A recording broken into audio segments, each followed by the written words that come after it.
चालली आहे, कारण जसजशी बातमी पसरत गेली आहे तसतसे लोक बारामतीमध्ये येत आहेत आणि बारामतीतले जे काही उघडे ग्रामस्थ आहेत ते सुद्धा जमलेले आहेत, कारण या सगळ्यांसाठीच एक अतिशय दुःखद, बारामतीकरांसाठीच काय संपूर्ण महाराष्ट्रासाठी.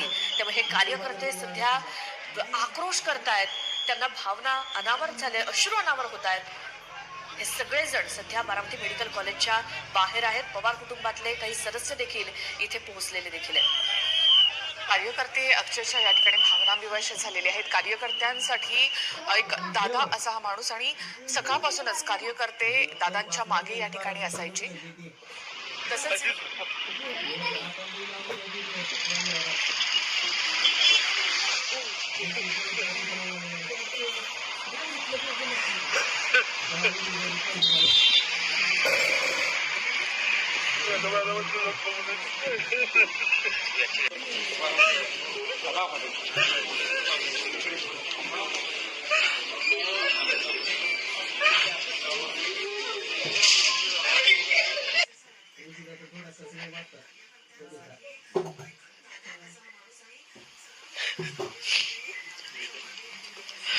माझं तर खूप मोठा आधार हरपलाय. मदत केली माझ्या प्रत्येक कामात. दादा मला काही ताकद द्यायची. ठीक आहे, राजकीय मत जरी वेगवेगळे होते, त्यांना दादांचं त्या दिवशीचं प्रेम आजपर्यंत शेवटपर्यंत त्याच पद्धतीने माझ्यावर कधी पण.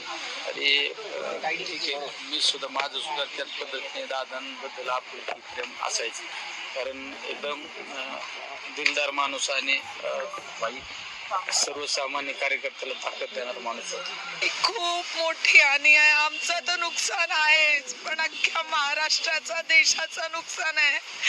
असे नेते कधी मी बघितले नाही आणि असा नेता आम्हाला कधी मिळणार नाही. आमचा तर बाप होता दादा, बाप. त्यांच्यासारखे नेते मिळणे कठीण आहे, कठीण आहे. ते एकेका कार्यकर्त्याला इतकं ओळखणारा व्यक्तिमत्व दादा गेले आमचे कधी नाही भेटणार आम्हाला.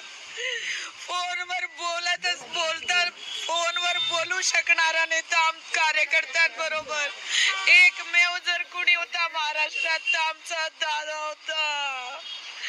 आता दादा नाही भेटणार आम्हाला. खूप मोठं दुःख आहे भाऊ, काय सांगावं, काही शब्द नाही निघत आहेत. खूप मोठं दुःख आहे, खूप मोठं नुकसान आहे अख्ख्या महाराष्ट्राचं, देशाचं. कधी कधी असा नेता मिळणार नाही. बस अश्रुपूर्ण श्रद्धांजली अर्पित करते दादांना. याच्याशिवाय शब्द नाही आहे भाऊ, शब्द नाही.